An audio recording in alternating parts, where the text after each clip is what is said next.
Have you ever noticed your mom pausing at the bottom of the stairs for just a second longer than she used to? Or your dad saying, "I'm just tired," for the third week in a row? We brush things off. We tell ourselves it's just aging. It's just a bad night's sleep. But here's the truth nobody wants to say out loud. Some of the most serious health conditions in older adults don't scream for attention. They show up as a little more fatigue, a little more forgetfulness, a little less appetite, and by the time they get loud, it's often much harder to treat. If you're watching this for a parent, a grandparent, or even for yourself, I need you to stay with me for the next few minutes. Because today, we're going to walk through 9 quiet warning signs that doctors say are too often dismissed as just getting older. Signs that when caught early can completely change the outcome. This isn't here to scare you. It's here to make sure you never have to say, "I wish I had known sooner."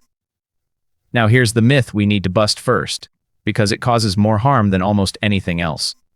The idea that slowing down, forgetting things, or feeling low energy is simply part of getting old, and there's nothing to be done about it. That belief feels comforting.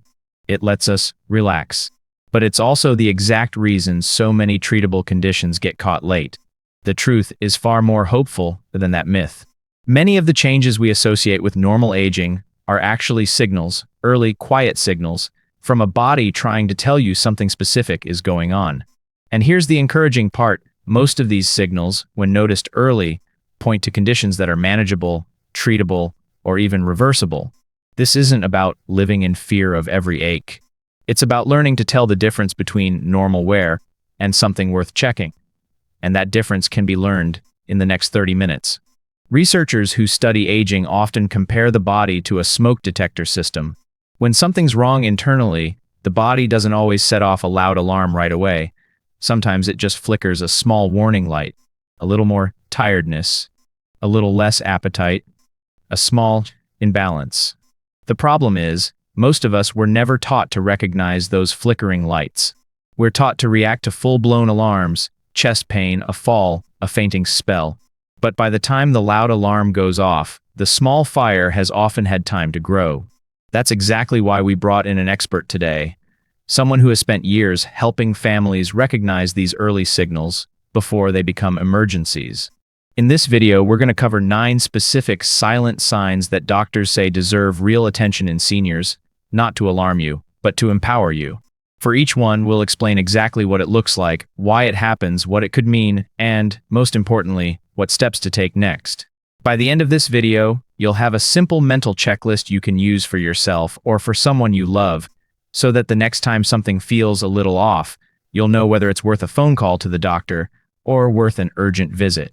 Let's into it. Quick hello if you're new here.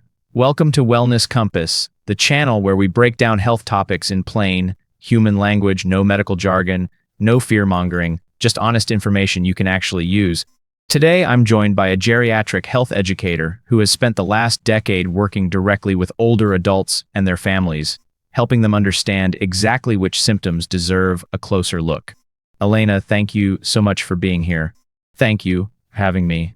Honestly, this is a conversation I wish more families had before something happens, not after. So I'm really glad we're doing this today. Same here. Let's just dive right in. I want to start with something a lot of people get wrong. Elena, when you talk to families, what's the number one thing they say to you after a health scare, like in hindsight? Almost every single time, it's some version of, "Looking back, there were signs. We just didn't know what we were looking at." That's the pattern. It's rarely that nothing happened beforehand. It's that the signs didn't look dramatic enough to act on. That's such an important point because I think a lot of us are waiting for something obvious, like a big fall or a sharp pain, before we take action. Exactly. And that's a trap. The body usually doesn't hand you a dramatic moment first. It hands you a pattern, something small that repeats or slowly gets worse over weeks. Okay, before we go further, I want to bring you all into this conversation. In the comments below, tell us, which of these two do you notice more in your parents or grandparents? Low energy or memory slips? Just drop energy or memory in the comments. It'll help you engage with the specific sections coming up, and honestly, I read every comment, so I want to know what you're seeing. All right, Elena, we'll actually get into these 9 signs. Before we list them out, Can you explain, in really simple terms, why the body hides these signs instead of just being obvious about it? Think of your body like a company with a really overworked customer service line.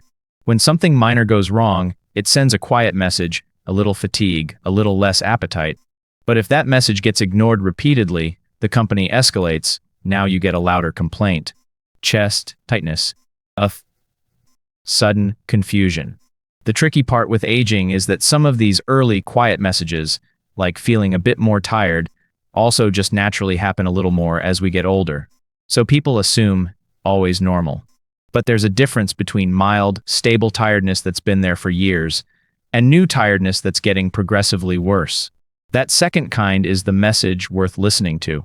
That distinction, new and worsening versus long-standing and stable, that's going to come up a lot today, isn't it? It's really the golden rule behind almost everything we're about to cover. Before we go through the list, I do want to say clearly, this video is educational.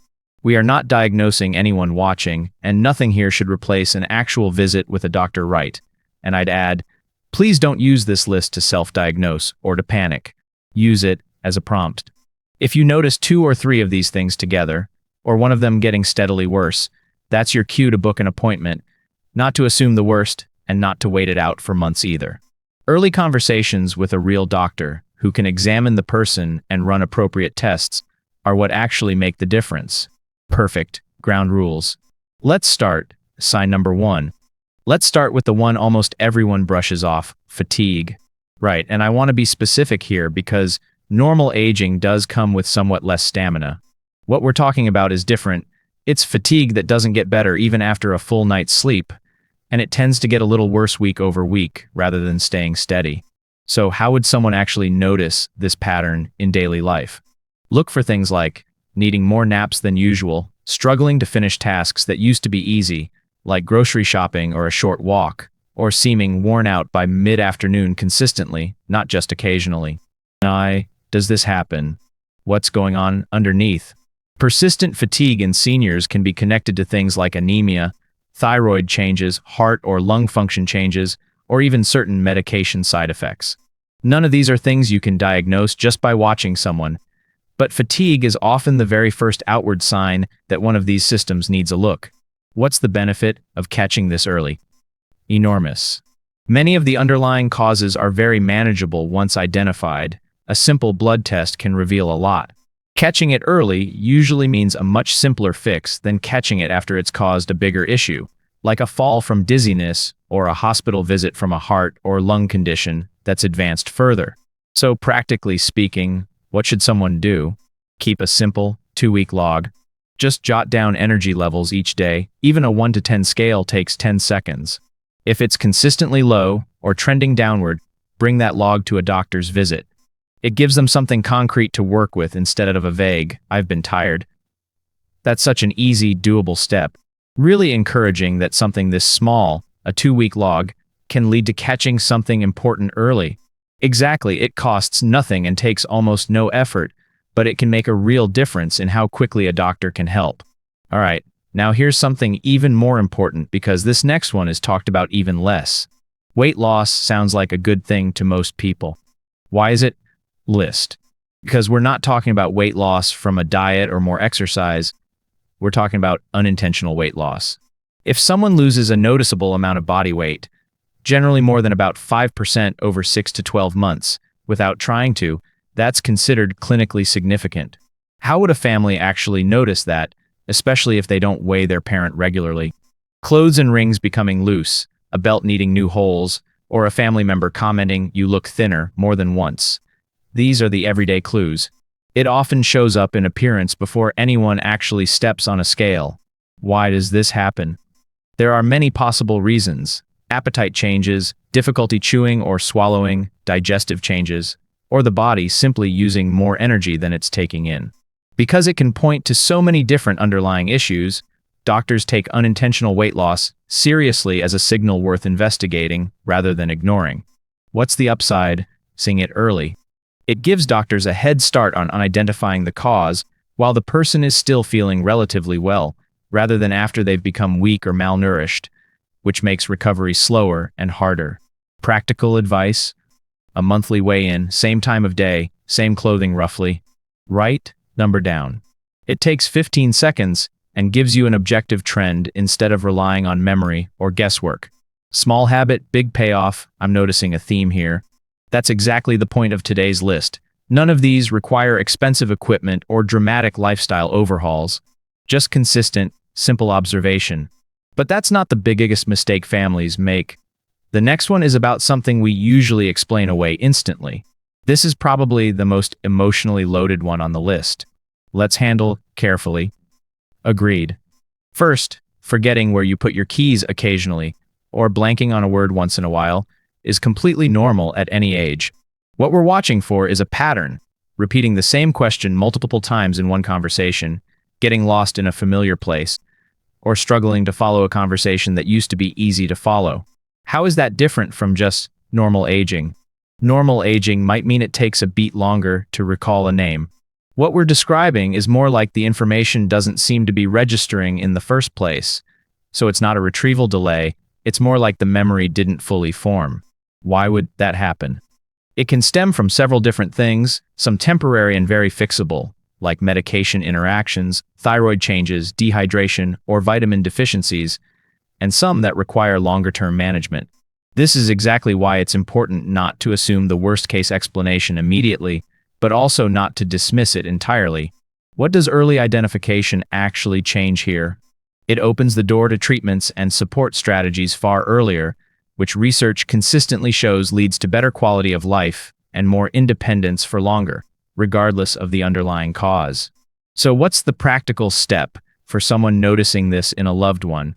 Gently note specific examples, not just she's forgetful, but she asked the same question 3 times during dinner on Tuesday. Specific examples help a doctor evaluate the situation far more effectively than a general impression. That specificity point keeps coming up. I love that. It's such a simple mindset shift, going from something feels off to actually writing down concrete examples. It really is the single most useful habit a caregiver can build. The next sign surprises most people, because it's something we associate with a totally different age group. Shortness of breath. Walk me through what silent looks like here. It's rarely someone gasping for air out of nowhere. It's more like needing to pause halfway up a flight of stairs they used to climb easily, or feeling winded after a short walk to the mailbox. Why does this get dismissed so often? Because people assume I'm just out of shape or it's just my age. But if it's a new change, something that wasn't happening 6 months ago, that's the detail that matters. What's happening in the body that could cause this? It can relate to changes in heart function, lung function, or even blood count. It's genuinely one of those symptoms where the range of possible causes is wide, which is exactly why it deserves a proper evaluation rather than a guess. Why does catching it early matter so much here specifically? Because the heart and lungs are systems where early management options are often far gentler, lifestyle adjustments, medication fine-tuning, compared to the treatment needed once the condition has progressed further. So what should someone actually do if they notice this? Track it against a specific, repeatable activity, like I used to walk to the corner and back with no problem, now I need to stop once. Bring that comparison to a doctor. Specific baselines like that are incredibly useful for a medical evaluation. I really appreciate how doable each of these tips is. Nobody needs special equipment, just attention and a notepad. That's intentional. The goal isn't to turn family members into medical professionals. It's to give doctors better information to work with. Now here's something even more important, because this next sign is often mistaken for clumsiness. Balance issues. A lot of people just assume this is inevitable with age. There's some truth in that reaction time and balance do shift somewhat with age, but what we're watching for is a noticeable change, holding onto furniture more than before, a near fall, or needing to widen their stance just to feel stable. Why is considered silent? Because it usually, gradually, someone starts holding the wall a little more, using the railing a little more, and it becomes the new normal so slowly that nobody flags it as a change. It could relate to inner ear changes, vision changes, certain medications, or muscle strength changes. Again, wide range, which is why an evaluation is more useful than a guess. Why does early attention matter so much for balance specifically? Because falls are one of the most serious risks for older adults, and many falls are preceded by weeks or months of subtle balance changes. Addressing the underlying cause early is one of the most effective ways to prevent a serious fall before it happens. What's a simple someone can do? Watch for near misses, moments where someone grabs a counter unexpectedly or seems to catch themselves. Those moments are worth mentioning to a doctor, even if nothing happened. That's a great reframe. A near miss isn't nothing, it's actually useful information. Exactly, and it's often the most useful information a doctor gets because it happens before an injury, not after. Okay, that's not the biggest mistake families make. The next one hides in plain sight, quite literally. Let's talk about vision. This feels like something people just adapt to instead of addressing. That's precisely the issue. Vision changes tend to happen gradually, so people compensate without even realizing it. Sitting closer to the TV, avoiding night driving, holding reading material further away. Why is that compensation actually a red flag? Because it means the person has quietly built a workaround instead of getting the issue addressed. And vision changes matter for more than just seeing clearly. They're closely tied to balance and fall risk too. What kind of underlying issues can cause this? Common ones include cataracts, changes in eye pressure, or changes affecting the back of the eye. Many of these are very manageable, especially when identified before the change becomes severe. What's the benefit of catching this early? And in many cases, earlier treatment options are simpler and preserve more of the original vision. And it also reduces fall risk significantly, since good vision is one of the body's main tools for maintaining balance. What's the practical step here? An annual eye exam, non-negotiable, even if nothing seems wrong. Vision changes are one of those things that are much easier to catch on a routine check than by waiting for a complaint. It's wild how something as routine as an eye exam ties back into something as serious as fall prevention. That's the body for you. Everything is more connected than people realize. Speaking of connections, the next sign ties directly into mood, and this one's often the most overlooked of all. This one feels less physical than the others. Why is it on a list about physical warning signs? Because physical and emotional health are deeply linked in older adults, more than people often assume. When someone starts skipping activities they used to enjoy or pulling back from friends and family, it's worth paying attention to, not judging, just noticing. What does this actually like day to day? Turning down invitations they'd normally accept, stopping a hobby they've done for years, or seeming less interested in conversations. It's a change in engagement, not a personality trait. Why might this happen? It can relate to mood changes, physical discomfort making outings harder, hearing or vision changes making socializing more exhausting, or several other factors. The point isn't to guess the cause from home, it's to notice the pattern and bring it up. Why does this matter for overall health? Because social connection and engagement are strongly linked to overall well-being in older adults, and withdrawal can also be an early signal of something else going on physically that hasn't been identified yet. What should someone do if they notice this? Start with a gentle, curious conversation, not "what's wrong with you?" "I noticed you skipped book club twice. Is everything okay?" That kind of opening tends to get an honest answer. I love that phrasing. It's caring, not accusatory. That distinction really matters. People open up when they don't feel like they're being diagnosed by their own family. The next method surprises most people because it's something we all do every single day without thinking about it. Skin changes. Walk us through what to actually watch for. We're looking for things like a cut or wound that's taking noticeably longer to heal than it used to, bruises that appear without a clear cause, or skin changes that persist for weeks rather than resolving. Why would healing slow down?